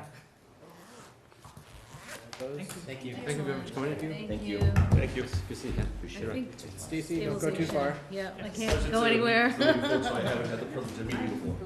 Mike Town. Mike Town? I've met you Yes. gentlemen and. Yes. How are you? John. Mike Town, pleasure to meet you. Thanks, Thanks Ken. for being here. Thanks, Ken. Thanks. So, next up, I know, the teams are working on the policy for the healthcare stabilization fund, and we have a proposed guideline. So, as you all are aware, last spring 2022, town meeting approved the creation of an employee healthcare and health insurance stabilization fund. At the time, we appropriated $275,000 into the fund. It has a current balance of just over $283,000. And so, one of the things that we had discussed at the time the fund was created was developing a set of guidelines. And so, Stacy and Mark and I took a stab at putting something together, which is what you have a copy of in your packet. So we basically had kind of five items that we included in the guidelines. First is that all transfers into or out of the fund require town meeting approval, which is a requirement for any stabilization fund. For the funding source, we stated that the select board would consider placing an article on the fall town meeting warrant to move turnbacks from the previous fiscal year's health insurance budget, which would have closed to free cash, into the fund. The select board could also consider the one-time use of free cash or other miscellaneous non-recurring revenue related to turnbacks as a funding source in unique situations. So just trying to give us maximum flexibility there. We recommended a fund balance upper limit of 10% of the current year health insurance budget. So this year, if we want to take this year as an example, Stacy, help me out. The current year, the FY24 budget is just about is just about $12.9 million. So 10% of that would be $1.29 million. We recommend that the use of funds be considered during each annual budget cycle in the spring as the town manager is putting together the budget, and that we would consider use of the stabilization funds when we had health insurance premiums that were increased estimated to be at 5% or above. And so these are highlighted numbers for us to talk about, but this is just kind of a first blush. And then a fund lower limit balance of 2% of the current year health insurance budget. So we tried to have it not dip below that amount. So if we want to talk about, and this will, when we get to the motion, because we do, assuming we want to move forward with moving some money in from the FY23 turnback, which was substantial because we had some additional money from that change from Harvard Pilgrim to Maya. If we want to target that 10% range, we would be recommending an appropriation of just over $1 million into the fund at fall town meeting. And then in your packet is just a summary of what the annual turnback has been in the health insurance budgets going back to 2014. So can I ask some Go ahead. questions? So Stacy, or maybe it's Beth, the percentages, they look good, but I don't know if they're right. And so did Arbitrary, because we were trying to, oh, sorry. No, I didn't know if there are benchmarks out there that we could refer to for a similar. I've reached out to several communities that I thought might have had a fund like this, and no one had anything that could provide any guidance. What one community said, they do have a health insurance trust fund, which is a little different. They're self-insured, and they keep about 3 months worth of premiums in reserve, which we're not really based that way, so I don't know that that's what we would follow. But, I mean, someone threw out 10%, someone threw out 2%, but they really don't have any sort of fund structure like this. Okay. Yeah. Yeah, I think that was going to be my question. I mean, I'm fine with, 4 and 5, are they realistic? Only use it when it's above 5% versus, not have the fund dip below 2%. So I specifically call these guidelines and not I saw policies. that for a sentence guidelines, because Yeah. the same thing occurred to me, Something to talk about. I mean, I think I'm trying to leave us maximum Right. flexibility because there could be a year where, Right. something else comes in and blows up the budget and maybe we need to. And we want to make sure we don't overfund. Like, if we have money in this account, we don't want to leave it there and never use it when we could be using it for something else. Yeah, no, I agree. I worry anytime you put together a policy like that, even if it's just guidelines, people will hang their hat on it. So I certainly can envision scenarios where we use it as needed, even when premiums are, let's say a 2%, 3% increase. I mean, that's, I think, the idea behind it is to have this fund available. So that was just my only concern. I mean, but if everyone else is fine with it, I'm fine with it. I like it. I think I'm more concerned about I'm not so worried about the cost experience at 5% growth versus 4%, because I remember when I was in FinCom, we had 7% growth some years, and 10. Yeah. I'm more concerned about if using a one-time outlay that depletes it to 2% of the current health insurance budget doesn't leave you with much for the next year. Right. So I think that for me, it's that lower limit, number 5. Granted, it's guidelines. Should that be 4%? Should that be 3%? I don't know. But 2 doesn't leave you with a lot of flexibility to do anything, because at 2%, if you're outlaying a bunch, leaving yourself with 2%, you're not anticipating any turnbacks. You're not anticipating any more infusion of cash. And it might be years before you see the next $200,000 hit it. So that's I like it. I just might raise the lower limit up a bit. Yeah, we bounced around a couple different numbers. Started at 5. We started at 5. That's not a lot of room to use the funds. Right. And then between 5 and 10, but if you look at the annual turnbacks, we have I mean, obviously we had 1 year with 10,000, but on average, we have, you know, we've ranged between a couple hundred, and obviously the 1.2 just is like the what Michelle said, anomaly. The Mariano. tighter, So- I'm gonna tell you right now. the tighter you budget, the lower those are, so it's, yeah. Right? Guideline. But I don't think we were not tied to the 2%. We were, No. but like Stacy said, the 5% seemed like too small of a range for us to. And it's guidelines. You're aiming, you're, you know, considering, you're not.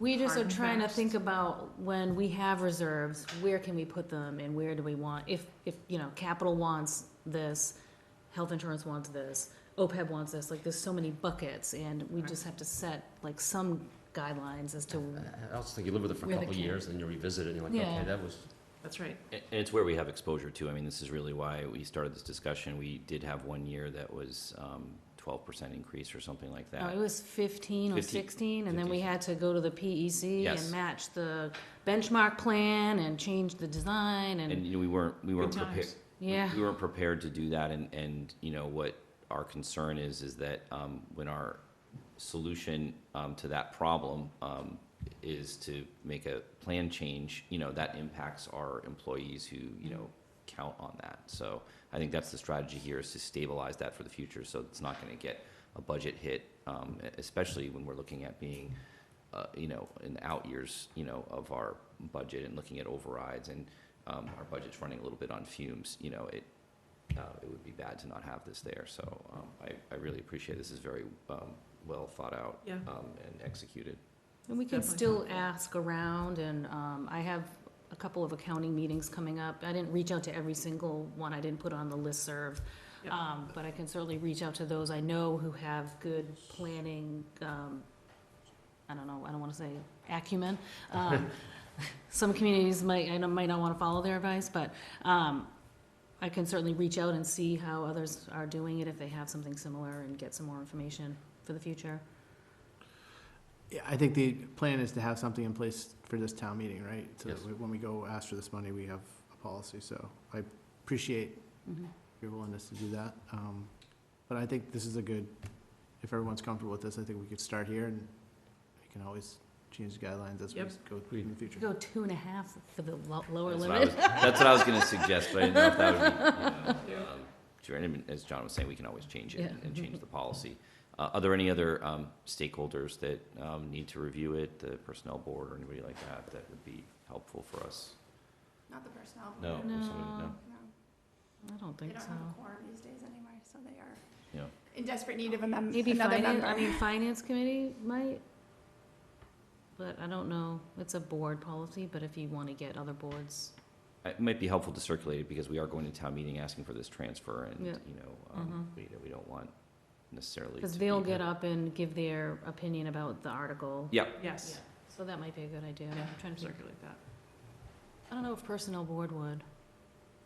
I don't I know. don't they think would. we'd be asked to. They would Yeah, not. okay. No, they don't. So do we want to vote on this? Sure. Do you want me to send it to FinCom to review, or Yeah, I mean, before or after you? we can vote it on the 16th then, can't we? Or do we need to do it right now? Up to you.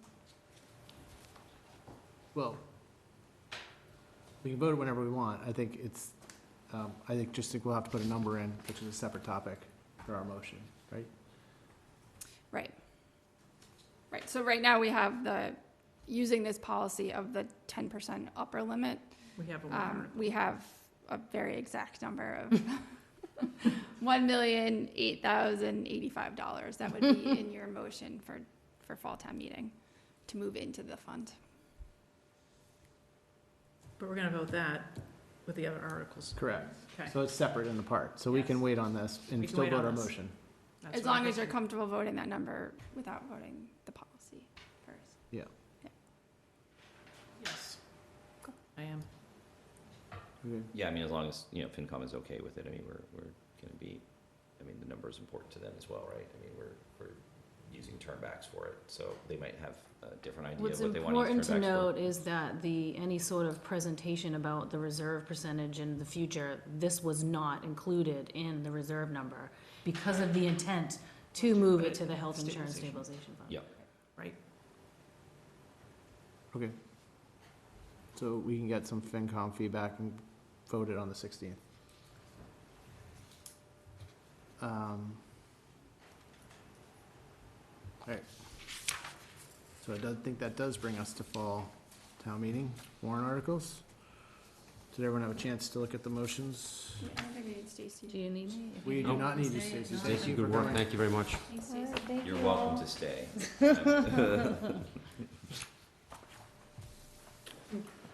So I think, as I said earlier, I think the idea tonight is to take feedback and vote on all our motions, except for the ones that have to do with the Lynch solar panels, which they're not numbered right now, but it's the bottom of page 4, On top of page 5. top of page 5.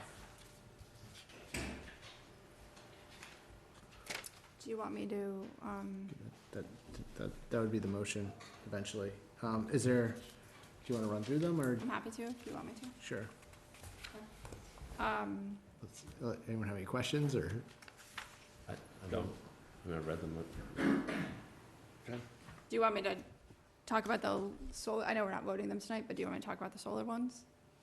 Let's just wait on solar. Yeah, Alright. I'd wait. I did Could just change want by to now and then. mention on the bottom of page 5, the opioid article is, the article itself, the language is slightly different than what you all voted, but I do believe you gave me the authority to make some changes. Stacy had, just in terms of how the money was being used to supplement an existing fund. So that language changed slightly in this form of the article that you see today, did not change the intent or anything else with respect to this article, so I think it's Great. consistent.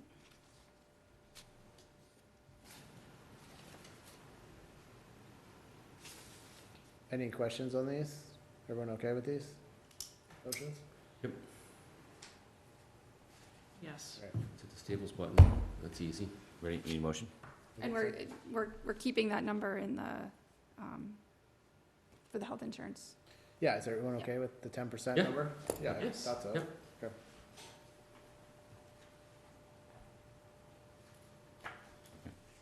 Move that we approve the proposed motions in substantially the form presented for the article sponsored by the select board. And I maybe just say except for the, Except for the solar panels. Except for the Lynch solar ones, which we will take up on the 16th. Is there a second? Second. Yes. All those in This is where we're gonna favor? start picking up speed. All those in favor? Aye. Aye. Anyone opposed? Hearing none, it Waiting passes. for you, John, all night. Yeah. Okay, someday it will happen. All right. Anything on the CPA working group, Mike? Yeah, the subcommittees are meeting and have been working with staff to find answers to questions to support the study content, so. So there will be time to give a report at town meeting? Oh, yeah, Committee? yeah. So it's a separate article, so. at the very end. Not the very, very end, maybe Not before. second or third to last article currently, so. It'll be quick. Town meeting will just need a report 7 days in advance. Okay. They will? You can be the setup man for Peter in person, though. So I figure we'll get to that on the third night, probably. Yeah, okay, So- that's perfect, yeah. So it gives you probably the most, I think that's why it was done that way, right? To give you guys a little bit more. Yeah, I runway. think we needed it, so it's helpful. All right, that's good. Then just going back up to acceptance of donations. So we have 2 donations to accept, if somebody wants to make a motion. Yeah, so I move that we accept a Sustainable Materials Recovery Program grant of $6,930 from the Massachusetts Department of Environmental Protection to the town of Winchester. Is there a second?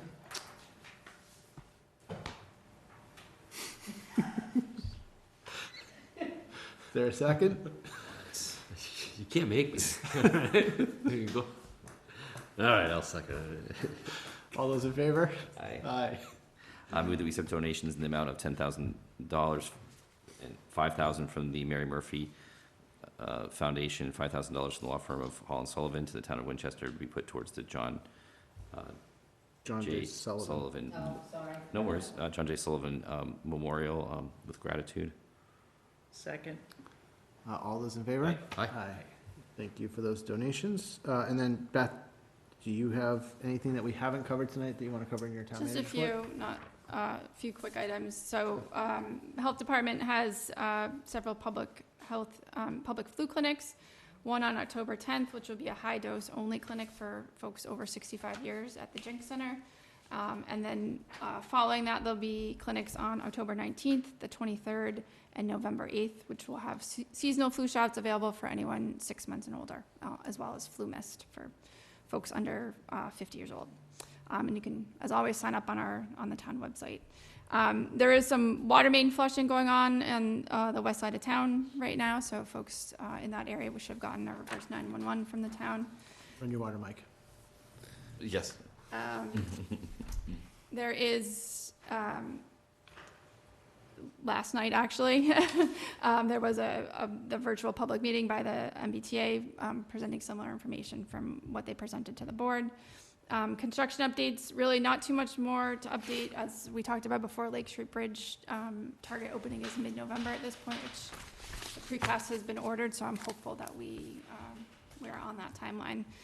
One of the other things that's not in my memo, but I did want to mention, is that Tool is moving forward with the design for the Lynch Traffic School projects. So there's a public hearing or public information session scheduled for Tuesday, October 24th. It's a Zoom meeting. Similar to what we did this spring, it's been broken out into two groups. So from 6 to 7 p.m., the meeting is for the folks on the Middlesex, Horn Pond Brook Road, Royal Street, Canal Street, Sylvester Ave side. And then from 7:30 to 8:30 p.m. Is for the folks on the kind of Pond Street, Woodside Road area. So letters have been sent out to residents. The information will be up on the town's website, so hopefully people will be able to attend those meetings. And then I think that's really all I had. Thank you. Any questions for Beth on her report? All right. I think that just leaves the consent agenda for this evening. Okay, I move that we approve the one-day liquor licenses for Alexandra Sorelli for Griffin Museum, October 21st, 2023, November 4th, and 15th, 2023. And Jaspreet Pabla for Regini in Indian Bistro, November 8th, 2023, at the Sanborn House. Is there a second? Second. All those in favor? Aye. Aye. I move that we approve the one-day liquor license for Thomas Allen for Arlington Brewing Company, October 15th, 2023, outdoor event at 82 Ridge Street with the following conditions.